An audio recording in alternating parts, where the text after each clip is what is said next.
Alexandre, a taxa de isolamento social não subiu mesmo na fase emergencial.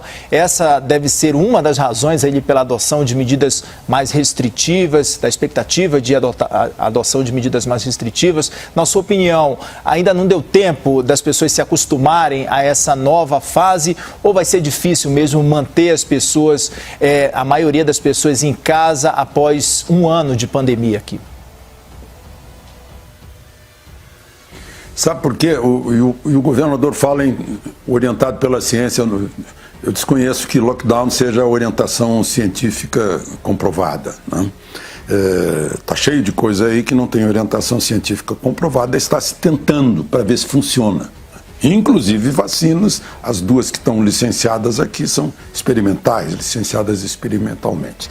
Então, vamos ver o que é prático, né? Por que as pessoas não aderem a um isolamento, a um distanciamento? Será que não está faltando uma linguagem mais fácil de ser entendida para convencer o povo? E eu tenho outra coisa, a gente fala toda hora de serviços essenciais, essenciais, essenciais. Tem uma essencialidade vital que é comer. As pessoas precisam comer. E tem muita gente, muitas famílias que para comer é preciso trabalhar.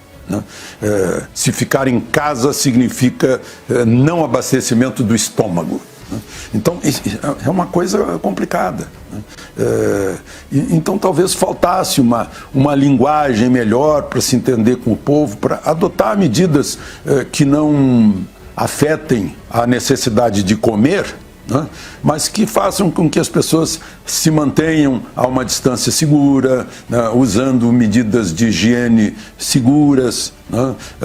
Quem sabe se prevenindo com certos nutrientes que reforçam a defesa do organismo, né? Quem sabe? Quem sabe? E tem uma outra situação, né? Por acaso é de São Paulo que eu recebo denúncias todos os dias, né?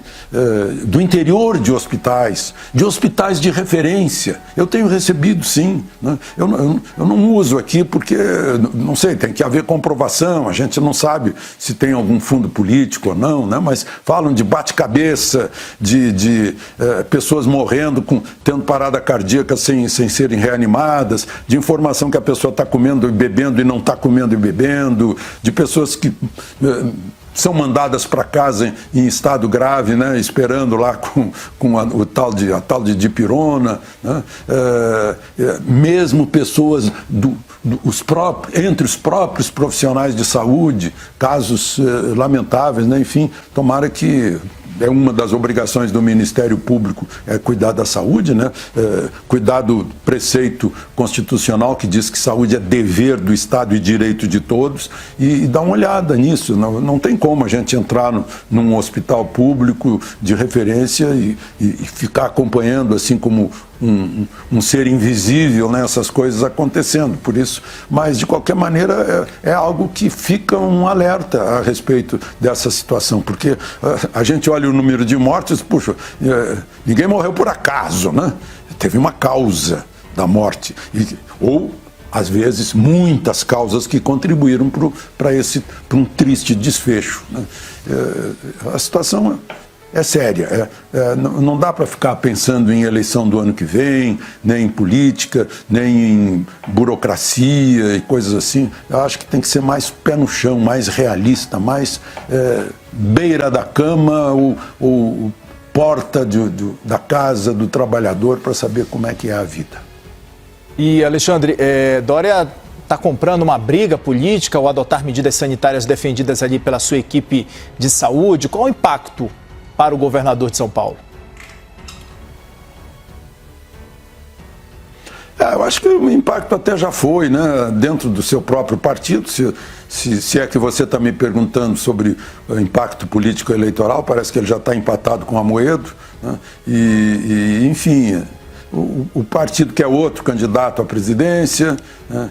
Se é que vai ter um candidato à presidência depois da saída de Lula, Lula ter virado ficha limpa, eu acho que agora ele tem que pensar na sua biografia, na história, né? E a situação de São Paulo não é muito boa para a biografia do governador.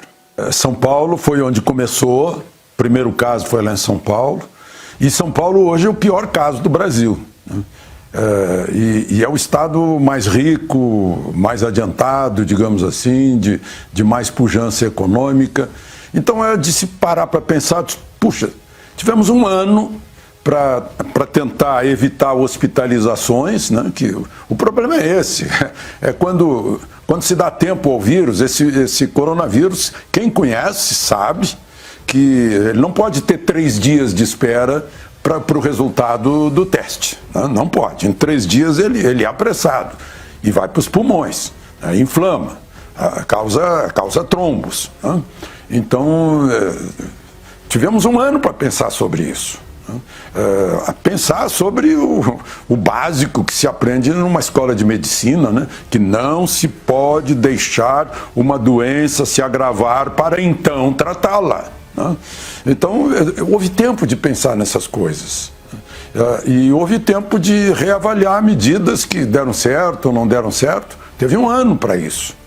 E, como se sabe, são medidas diretas adotadas por governadores e prefeitos, né? O governo federal é o fornecedor, digamos, logístico do medicamento, da vacina, do hospital de campanha, dos recursos, né, que foram necessários. Foi feito um esforço tremendo durante esse tempo todo para arranjar dinheiro para isso. O Congresso participou e temos aí uma segunda onda, né, que está cobrando um pedágio altíssimo em vidas aqui no Brasil. É a hora de parar para pensar onde foi que nós erramos, que temos esse resultado.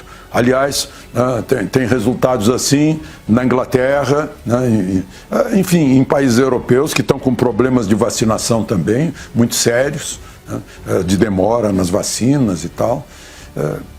E é essa a questão. Onde foi que nós erramos e vamos corrigir aquilo que erramos e tentar o plano B, né?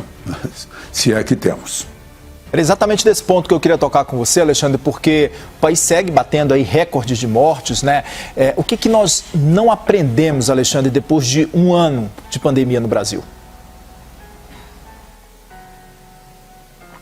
Bom, eu diria, de novo, eu vou ser repetitivo, né? A gente politizou, a gente teve uma grande parte que achou que o tratamento precoce é do presidente e a vacina é do Dória, né? E começou essa coisa, parece uma brincadeira em torno de um assunto sério, que é um assunto que não é político, é um assunto médico, né? E medicina é experiência, é tentativa e erro, é ousadia, né? E, sobretudo, né, é cumprir o juramento de Hipócrates, né? E não deixar o paciente, olha, o senhor vá para casa e espere que a Covid, que o coronavírus tome conta do seu pulmão, aí o senhor vem, né? Olha, meu Deus do céu, isso contraria o mais básico da medicina, né? Eu acho que muita gente tem que escrever 1000 vezes aí, né? Eu não posso esperar que uma doença se agrave, né, para tratá-la, né? Isso é a coisa mais básica. Estão deixando de pensar em coisas básicas porque virou assim emoções político-eleitorais, né? E aí fica complicado resolver um assunto que eu penso tem solução. E, Alexandre, vamos falar agora sobre a situação dos leitos de UTI, dos hospitais de campanha, porque a Procuradoria-Geral da República deu um prazo ali até sexta-feira para que todos os governadores deem explicações sobre o funcionamento dos hospitais de campanha montados para atender os pacientes com a Covid-19. O pedido foi feito por causa do aumento no número de mortes em decorrência da doença e também da superlotação dos hospitais na maioria das regiões aqui do país. Alexandre, na sua opinião, houve falha no planejamento por parte dos governadores para montagem e para gestão também das unidades especiais de atendimento para os pacientes com a Covid-19? Bom, não sei se houve falha, mas o que a gente sabe é os casos de polícia, né? Em que a Polícia Federal já investigou de desvios de milhões de hospitais de campanha. Tudo isso aconteceu no ano passado, quando choveu verba federal para serem erguidos os hospitais de campanha, para que não lotassem os hospitais do SUS, né, normais. E então foi distribuída a verba, foram edificados os hospitais. Agora a subprocuradora Lindora Araújo faz muito bem, e é uma obrigação do Ministério Público cuidar disso. Deu prazo até sexta-feira para todos os governadores explicarem, né, que foi feito do dinheiro dos hospitais de campanha, quais os hospitais de campanha que foram construídos, quais os que ainda existem, quais os que ficaram vazios o tempo todo, ou eram desnecessários, quais os que foram desativados e que deu o que estava lá dentro, lá, o mobiliário, os equipamentos, né? E as pessoas que, até o governo federal também bancou muita folha de pagamento das pessoas que iam equipar os hospitais de campanha, né? Tripular os hospitais de campanha. Então, essa é uma satisfação, porque todos estão reclamando, uma boa parte, hospitais lotados. Meu Deus, então, gente, senhores governadores, parem para pensar o que eu devo fazer para evitar que o hospital fique lotado. É tão simples a resposta, né? Mas, enfim, hospitais lotados, e a subprocuradora Lindora quer saber, olha, e os hospitais de campanha, vocês fizeram o que com eles? Então, sexta-feira a gente vai ver aí o balanço dos governadores, né, vão explicar para o Ministério Público.